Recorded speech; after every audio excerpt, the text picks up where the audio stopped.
ትዝታው ሳሙኤልና ፓስተር ዮናታን አክሊሉ ባደረጉት ፖድካስት ምክንያት በርካታ ውዝግቦች ተነስተዋል። እንግዲህ የእምነቱ ተከታዮች ማለትም የኦርቶዶክስ እምነት ተከታዮች እነኚህ ሰዎች ባነሱት ሀሳቦች ዙሪያ ጠንከር ያሉ መልእክቶችና ምላሾችን እየሰጡበት ይገኛል። ይህ ጉዳይ በዚህ ሰዓት ማህበራዊ ሚዲያው ላይ እጅጉን መነጋገሪያ የሆነ ጉዳይ ነው። ዛሬም ከሰፊው የምናነሳውና ማንም ምን አለ የሚለውን ጉዳይ ማስመለከታችሁናል። እናንተ ብቻ አብራችሁን ቆዩ።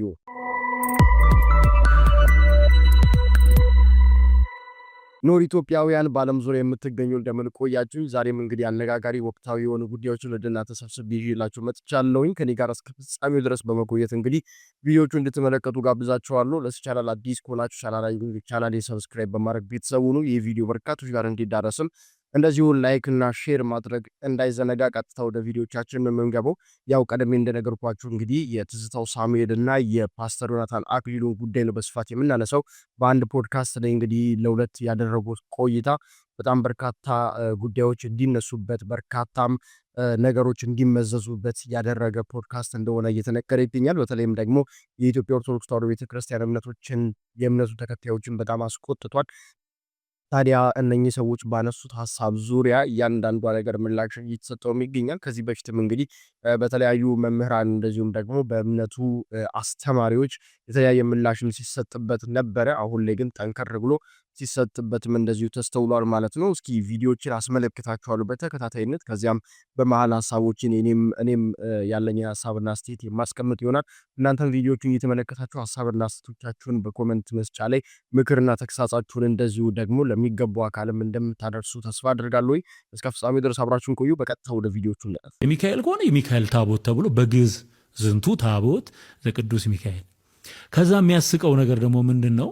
ከሱ ስር ይህንን ጽላት ያስቀረጹት ወለተ ማርያም ናቸው። ማናቸው? ወለተ ማርያም ወይም ወልደ ገብርኤል ማለት ስፖንሰር፣ ልክ ግለሰቦቹ ስፖንሰር ሆነው ያንን ገዳም ሲመሰረት የሆነ ነገር ያደረጉ። በዚህ ቪዲዮ ኮሜንት ላይ በጣም ብዙ ግራ መጋባትን ተመልክቻለሁ። ደርሼላችኋለሁ። ከአሁን በኋላ ግራ መጋባት የለባችሁም። ይህ ሁሉ ወከባ የመጣው በአጭሩ የቤተክርስቲያንን ትምህርት ባለመማራችሁ ነው። አንድ ሕፃን ሰንበት ተማሪ ስለ ታቦት አቀራረጽ ብትጠይቁት እያብራራ ይነግራችኋል። በመጀመሪያ ግን ታቦት እንጨት መሆኑ የሚያስገርመው ሰው ካለ መጽሐፍ ቅዱስን ማንበቡን ተዉት። ባይኑ እንዳየራሱ እጠራጠራለሁ። ታቦት በሚቀረጽ ጊዜ እንግዲህ እነዚህ መደረግ አለባቸው። አንደኛ ጻሕል ወይንም ጽዋ እንዲይዝ ተደርጎ መቀረጽ አለበት።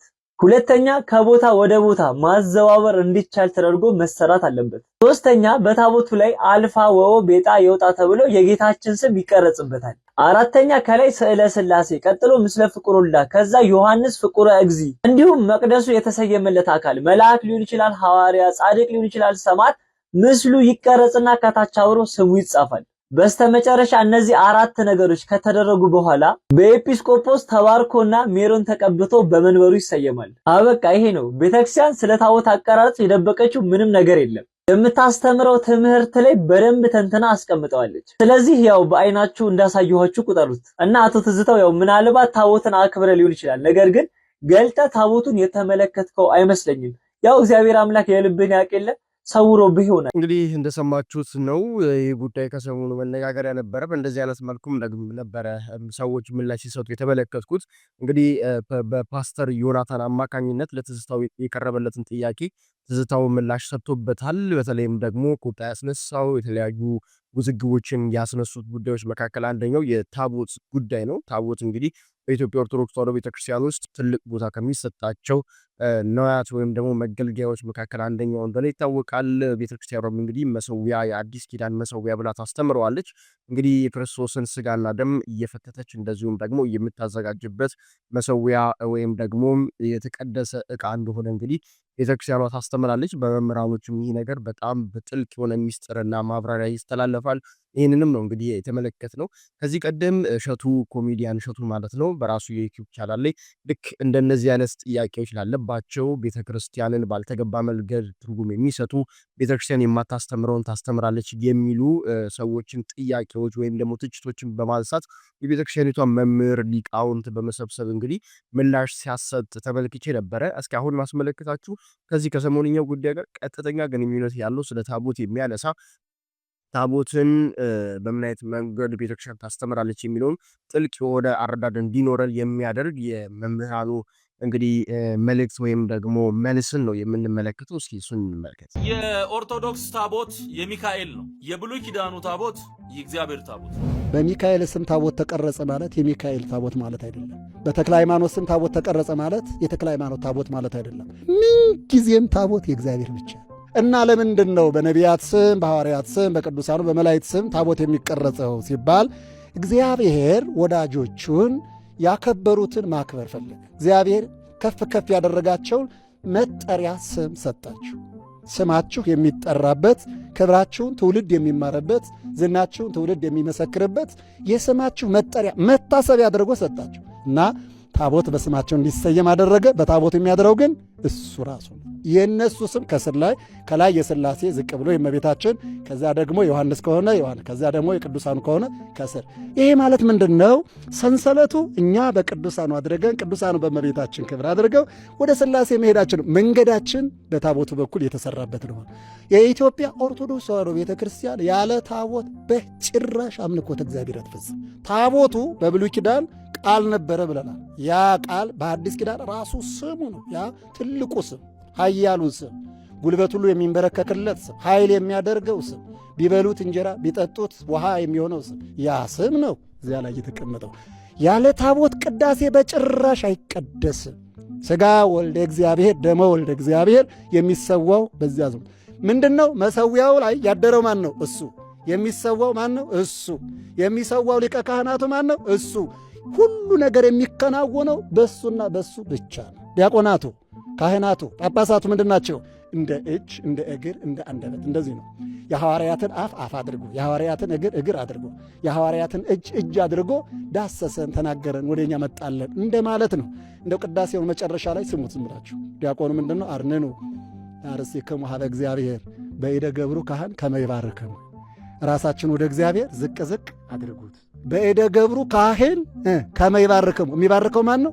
ሊቀ ካህናቱ ኢየሱስ ክርስቶስ። ግን በማን እጅ ነው? በካህኑ እጅ፣ በአባ ገሌ በመምሬ ገሌ እጅ። እግዚአብሔር ይባርካችሁ ይልና እሱ ደግሞ እግዚአብሔር ይፍታ። ካህን የሚፈታው ካህን የሚሰራ የለም። ቅዱስ ቄርሎስ እንደውም በሃይማኖተ አበው ምን ይላል? ወባሕቱ ኢንሐሊ በአልባቢነ ከመ ካህናት እለ ያዐርጉ መሥዋዕተ ወይዌልጥዎ ወይም የጥውዎ ለነኪያሁ።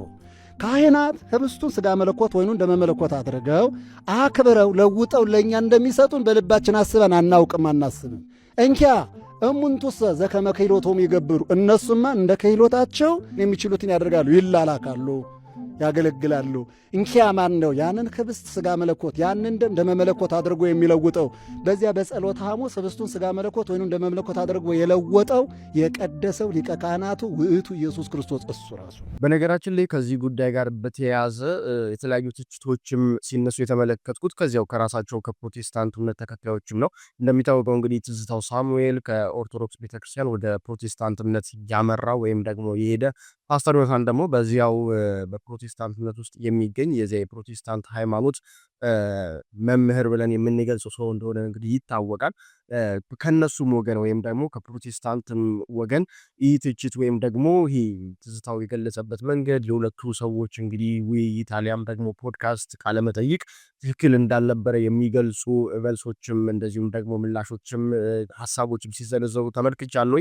ያንን ተከትሎም ራሳቸው የፕሮቴስታንት እምነት ተከታዮች እርስ በእርስም እንደዚሁ የተለያዩ ውዝግብ ውስጥ እንደገቡ የሚያሳዩ ቪዲዮዎች እንደዚሁ ሶሻል ሚዲያው ላይ እየተመለከትን እንገኛለን። እስኪ እነሱን ቪዲዮዎች ላስመልክት። ታቦት የያዘው 10ቱ ቃላትን ነው። የአሁኑ ታቦት ምን ይዟል ከተባለ አልፋ ወኦ ቤጣ የውጣ የሚለው 10ቱ ቃላትን የሚተካ የያዘ የእግዚአብሔር ስም በታቦቱ ላይ አለ።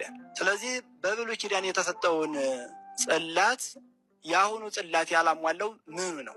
ቀድሞ 10ቱ ትእዛዛት አትግደል፣ አትስረቅ፣ አታመንዝር፣ እግዚአብሔር አምላክህን ከሱ በቀር ሌላ አምላክ አታምልክ የሚለውን እነዚህን ትእዛዛት ይዟል አይደል? የቀድሞ የአሁኑ ደግሞ የእግዚአብሔር ስም ይዟል። ከ10ቱ ትእዛዛትና የእግዚአብሔር ስም ከመያዝ ማንኛው ይበልጣል? እነዚያም የእግዚአብሔር ትእዛዛት ናቸው። ይህም የእግዚአብሔር ክቡር ስሙ ነው። ለሙሴ የሰጠው ታቦት። ኦኬ፣ መጀመሪያ በዚህ ጉዳይ ላይ እናወራለን። ያኛው የብሉይ ኪዳኑ ታቦት ያሟላው ይሄኛው ያላሟላው ምንድን ነው የሚል ነው መከራከሪያ ነጥብ እያነሳ ያለው።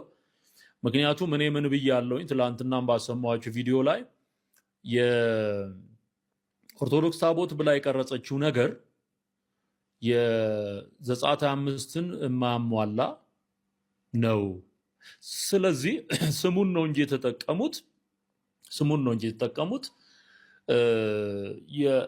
የእንትኑን የትእዛዙን አካል ሙሉ በሙሉ ስላልፈጸሙ የብሉይ ኪዳን እንኳን ታቦት ተብሎ ሊጠራ አይችልም። እንኳን አይደለም የአዲስ ኪዳን ታቦት ተብሎ ሊጠራ ይቅርና የብሉይ ኪዳኑን እንኳን ሕግና ደንብ ያላሟላ የሰው ፈጠራ ነው ብዬ ስለተናገርኩኝ ምንድነው ያላሟላው?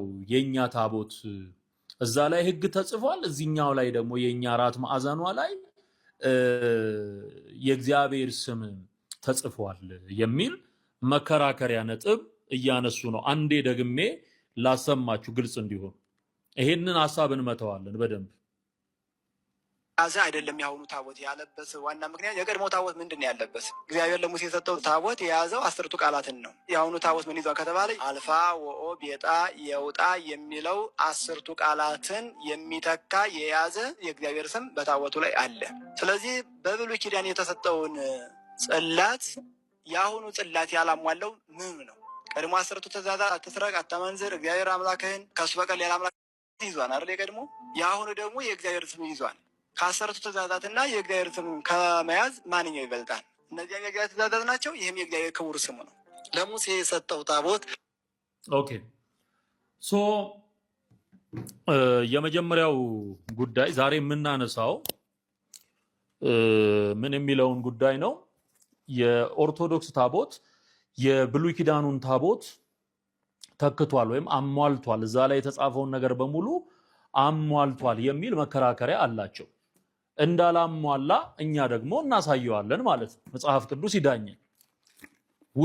የውሸታቸውን ጥግ እንንደዋለን፣ በእግዚአብሔር ቃል እንንደዋለን ማለት ነው። ኦኬ እስቲ ዘጸአት ላይ እንሂድና እግዚአብሔር ለሙሴ ሲነግረው አሁን ኦርቶዶክስ እንሸከመዋለን እንደሚሉት አይነት አራት ማዕዘን ሰርተህ ተሸከም ነው ያለው።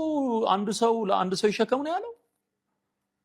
እንግዲህ አላሟላም ለምንለው ነገር እኛ ፖይንት አለን። ኦኬ ለትዝታው ሳሙኤል ስለ ታቦት እያጠለጠሉ ማውራትና መናገር እንጀራው ነው። ያን ነገር ካላወራ ምግብ መብላት አይችልም፣ በህይወት መቀጠል አይችልም፣ ሚዲያ ላይ ተሰሚ መሆን አይችልም። ስለዚህ የሚወደውን የኔ ብሎ የያዘውን ደሞዝ መብያውን ዘነበ ስለነካበት ብቻ መጥቶ ዘነበ ይቅርታ ማድረግ አለብን፣ ንስሐ መግባት አለብን፣ በትሬን አነሳለሁ ብሎ ተናግሯል። ይሄንን ያየ ዮናታን አክሊሉ ነው እንግዲህ ማርሲል ፖድካስት ብሎ በሰየመው ፖድካስት ፕሮግራሙ ላይ የጋራ ጠላታችንን ናንደብድብ ሲል ትዝታው ሳሙኤልን የጠራው ማለት ነውና ይሄ ክክክ ብሎ አሳሳቁን ተመልከቱትማ። ኖርማል ወንድማችን አቤል ባምቡላ ያለውን እንዳደመጣችሁ ተስፋ አድርጋለሁ። እኔ ብዙ ጊዜ ለመንደድ የሚያስቸግረው ለመቃጠል የሚያስቸግረው እርጥብ ሙጋድ ብቻ ይመስለኝ ነበር። ለካ ቶሎ የማይበስልም እርጥብ ሰው እንዳለ እየተመለከትን ነው በሚዲያው። በነገራችን ላይ አሁን ላይ ወጣቱ ራሱም እውቀቱን እንግዲህ በደንብ እያዳበረ እያነበበ እያጠና መምህራኑን እያደመጠ እንግዲህ ራሱን በእውቀት በደንብ እያደረጀበት ያለበት ጊዜ ላይ የምንገኘው።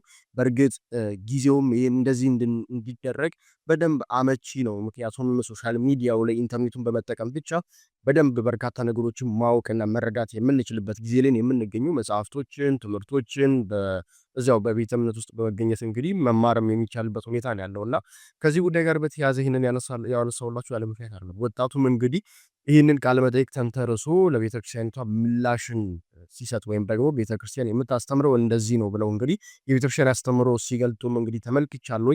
ወጣቱም ይህንን ነገር እንግዲህ በዚህ ጉዳይ ላይ በሰሞንኛው መነጋገሪያ ሀሳብ ላይ ሀሳቦች ሲሰነዝር እንደዚሁ ተመልክቻለሁ። እናንተ በዚህ ጉዳይ ላይ ግን ሀሳባችሁን እንድታስቀምጡልኝ ይፈልጋሉ። ምክንያቱም ያው የእናንተም ሀሳብ አስተያየት፣ ምክር፣ ተግሳጽ በጣም ስለሚፈለግ ማለት ነው። ኮመንት ላይ ይህንን አድርጉልኝ። ነገር ግን የወጣቶቹን እስኪ መልእክትና ወይም ደግሞ ከዚህ ጉዳይ ጋር በተያያዘ ያስተላለፉትን ነገር ምን ይመስላል የሚለው ደግሞ አብረን እንመልከት። ታቦት የማርያም የለም። ቆይ አንዴ ላሰማ። ስማ፣ በቃ ጉድህን ስማ። እየሰማችሁኝ ነው? የሚያድረው የእግዚአብሔር መለኮታዊ ኃይል ማለት መታሰቢያ እንጂ ታቦት የመድኃኔዓለም ብቻ ነው ወይም የእግዚአብሔር ብቻ ነው። እየሰማችሁ ነው? የሚያድረው የእግዚአብሔር መለኮታዊ ኃይል ብቻ ነው። ጥሩ ነው። አሁን ወደዚህ መምጣታችሁ ጥሩ ነው። አሁን ውሃ በልቶታል። የገብርኤል ታቦት፣ የማርያም ታቦት፣ የኡራኤል የሩፋኤል፣ የአቡዬ አርሴማ፣ የከሌ የከሊት ከውጭ የመጡ በአገር በቀል ይሆኑ በሙሉ የላቸውም አሉ። ከስሩ እንግዲህ ጆሮ ያለው ይስማ። መጀመሪያ የብፁዕነታቸውን ሐሳብ በደንብ መረዳት ያስፈልጋል። ያልተባለውን ተባለ ብሎ ማጣመም ተገቢ አይደለም። ለማንኛውም ታቦት በቅዱሳን ስም መሰየሙ ምንድነው የሚለውን እንመለከታለን። እስቲ ከቻላችሁ በደንብ ኮፒ ሊንክና ሼር አድርጉት። እንግዲህ በኢትዮጵያ ኦርቶዶክስ ተዋሕዶ ቤተክርስቲያን እምነትና ስርዓት አምልኮ መሰረት በቅዱሳን መላእክት፣ በድንግል ማርያም፣ በነቢያት፣ በሐዋርያት፣ በጻድቃን፣ በሰማዕታት ስም ታቦት ይቀረጻል፣ ታቦት ይሰየማል፣ ቤተክርስቲያንም ይታነጻል። ለምሳሌ ታቦተ ማርያም፣ ታቦተ ሚካኤል፣ ታቦተ ጊዮርጊስ ወይም ደግሞ የማርያም ቤተክርስቲያን፣ የሚካኤል ቤተክርስቲያን፣ የጊዮርጊስ ቤተክርስቲያን እየተባለ በቅዱሳን ስም ይጠራል ማለት ነው። ታቦቱና ቤተክርስቲያኑ በደንብ ተሙ። ታቦቱና ቤተክርስቲያኑ በመላእክትና በቅዱሳን ስም ይሰየም እንጂ በታቦቱ ላይ የሚሰዋው መስዋዕት የእግዚአብሔር የክርስቶስ ሥጋና ደም ነው። በቅዳሴው የሚነበበው የክርስቶስ ወንጌል ነው። በቤተክርስቲያኑ ጉልላት ላይ የሚደረገው የክርስቶስ መስቀል ነው። በስማቸው ጽላት የተቀረጸላቸውና ቤተክርስቲያን የታነጸላቸው ቅዱሳን ደግሞ ስዕላቸው በቤተክርስቲያን ውስጥ ይሳላል። በአውደ ምሕረት ገድላቸው ይነገራል፣ ዝክራቸው ይዘከራል። የተወለዱበት ቀን፣ ቃል ኪዳን የተቀበሉበት፣ ከዚህ ዓለም ድካም ያረፉበትና የተሰወሩበት ዕለት ይከብራል ማለት ነው። በምስጋና ታስቦ ይሆናል። ለምን? ከእግዚአብሔር የተሰጣቸው ቃል ኪዳንም ያለ ጥርጥር በእውነት ከሞትና ከመቅሰፍት ስለሚያድን ማለት ነው። ስለዚህ ታቦት በቅዱሳኑ ስም መታሰቢያ ቢደረግላቸው እነርሱን ለማምለክ አይደለም፣ መታሰቢያ ነው። በታቦቱ ላይ የሚያድረው የእግዚአብሔር መለኮታዊ ኃይል ነው። በቅዱስ ጊዮርጊስ ስም ታቦት ቢቀረጽ ለቅዱስ ጊዮርጊስ መታሰቢያ ነው እንጂ የቅዱስ ጊዮርጊስ መለኮታዊ ኃይል ታቦቱ ላይ ያድራል ወይም ደግሞ የቅዱስ ጊዮርጊስ ስጋና ደም ይፈትታል ወይም እዛ ቤተክርስቲያን ላይ የቅዱስ ጊዮርጊስ መስቀል ይሰቀላል ማለት አይደለም። ለነዚህ ቅዱሳን፣ ለመላእክት፣ ለጻድቃን፣ ለእመቤታችን መታሰቢያ ነው የሚደረገው። በደንብ ልናስተውል ያስፈልጋል። ታቦቱ ላይ ራሱ እኮ የሚጻፈው ጉልበት ሁሉ ለኢየሱስ ክርስቶስ ይሰግዳል ይስግድ ነው ተብሎ ቢጻፍ፣ ስለዚህ እዛ ታቦት ስንሰግድ እንኳን ክርስቶስን እያሰብን ነው። ለነዚህ ግን እግዚአብሔር የሰጣቸውን ቃል ኪዳን በማሰብ መታሰቢያ ይደረግላቸዋል። ስለዚህ የብፁዕ ሊቀ ጳጳሱ መልእክት ይሄ ነው። ዛሬ ይሄንን ግን ወደ ሌላ ለማጣመም ለምን እንደተፈለገ አልገባንም። አንዳንዶች የኦርቶዶክስ አምላኮች 44 ናቸው ሲሉ ይሰማል። ይህንንም የሚሉት 44ቱ ታቦት ሲባል ሰምተው ነው። ምን ያህል ኦርቶዶክሳውያን ስለነዚህ ስለ 44ቱ ታቦታት ታውቃላችሁ? አንዳንድ ኦርቶዶክሳውያን ሳይቀር 44ቱ ታቦት ሲባል ግራ የሚጋቡ አሉ። ከዚህም በመነሳት ጥቂት ክርስቲያኖች በኢትዮጵያ አጠቃላይ ያሉ ታቦታት 44 ይመስሏቸዋል። ነገር ግን በኢትዮጵያ ኦርቶዶክስ ተዋሕዶ ቤተክርስቲያን ያሉ ታቦታት 44 ሳይሆኑ በሺዎች የሚቆጠሩ ታቦታት ናቸው።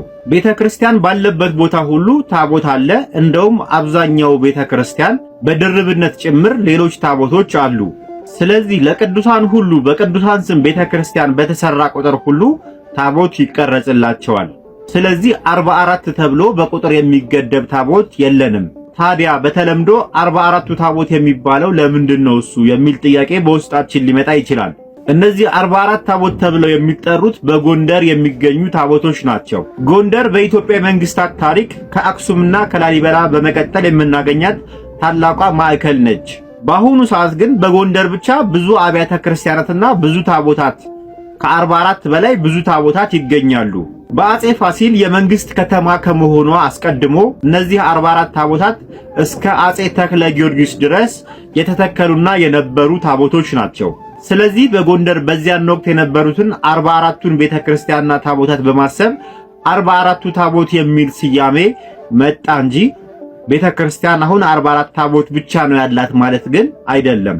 እንግዲህ በእንደዚህ አይነት መልኩ ነበር ያስተላለፉት። ውድ ቤተሰቦቼ እንግዲህ ትዝታው ሳሙኤል እንደ ማስረጃ አድርጎ ያቀረባቸው አንድ የቤተክርስቲያኒቷ ጳጳስም አሉ። አቡነ ኤርሚያስ ሁላችሁም ታውቋቸዋላችሁ ብዬ አስባለሁ። በተለይም ደግሞ በሰሜኑ ጦርነት ጊዜ በዚህ አካባቢ የሚገኙ ምዕመናንን ከጎናቸው በመቆም በርካታ ድጋፎችን በማሰባሰብ ድጋፍ ሲያደርጉላቸው እንደነበረ ከዚያም ባለፈ ደግሞ መንፈሳዊ አገልግሎት ላይም በግንባር ቀደምነት የምናውቃቸው አገልጋይ ወይም ደግሞ ጳጳስ አባት እንደሆኑ ይታወቃሉና እሳቸው በታቦት ወይም ደግሞ እንደዚህ ካህናትን ስልጠና በሚሰጡበት ሰዓት ላይ ስለ ታቦታት፣ ስለ አገልግሎት፣ ስለ ክህነት በአጠቃላይ ሰፊ የሆነ ማብራሪያ ወይም ደግሞ ስልጠና ሰጥተው ነበረ። በዛ ሰዓት ላይ ያነሷቸው ጉዳዮችም ነበሩ። እንግዲህ ታቦታቱን ገንዘብ መሰብሰቢያ እንደዚሁም ደግሞ ላልተገባ ዓላማ እንግዲህ ማዋል ጀምረናልም። ይህም እንግዲህ ምን ያክል ደረጃ ላይ እየደረስን እንደሆነ ምን ያክል ከሃይማኖቱ እየወጣን እንደሆነ የሚያሳይ ነው ብለው እንግዲህ ሰፋ ያለ ማብራሪያ ሰጥተውበት ነበረ። ትዝታውም እንግዲህ ይህንን ታቦት እንግዲህ ድግምት ይሰራበታል የሚለው ጉዳይ ነጥሎ በማውጣት በርካታ ሀሳቦች ሲሰነዘር ነበር። ያንንም ተከትሎ እንግዲህ በርካቶች ምላሽንም ሲሰጡት ነበረ። እሱንም እንግዲህ በዛሬው ቪዲዮዎች ያስመልክቻቸዋለሁ። በቀዳሚነትም ከዚህ በፊትም የተመለከትነው እሱን ነው። በዚህ ጉዳይ ላይ እናንተ ሀሳባችሁን ኮመንት ላይ አስቀምጡልኝ። እኔ ግን ለዛሬው ወደ እናንተ ይዤላችሁ የቀረብኩት ቪዲዮዎች እነኚህን ይመስላሉ። በሌሎች አዳዲስ ቪዲዮዎች ሰሞንኛ አነጋጋሪ ጉዳዮች ዳግም ወደ እናንተ እስከምመለስ ድረስ ለዛሬው እዚህ ጋር ለማብቃት ወደድኩኝ። ቻናሌን ሰብስክራይብ በማድረግ ቤተሰብ እንዳይዘነጋ፣ እንደነዚህ አይነት ቪዲዮዎች ወደ እናንተ ቶሎ እንዲደርሱ ማለት ነው። ይህ ቪዲዮ ደግሞ በርካቶች ጋር እንዲዳረስ ላይክ እና ሼር ማድረግ እንደዚሁ እንዳይዘነጋ። እኔ ግን እዚህ ጋር አበቃውን። ቸር ቆዩልኝ።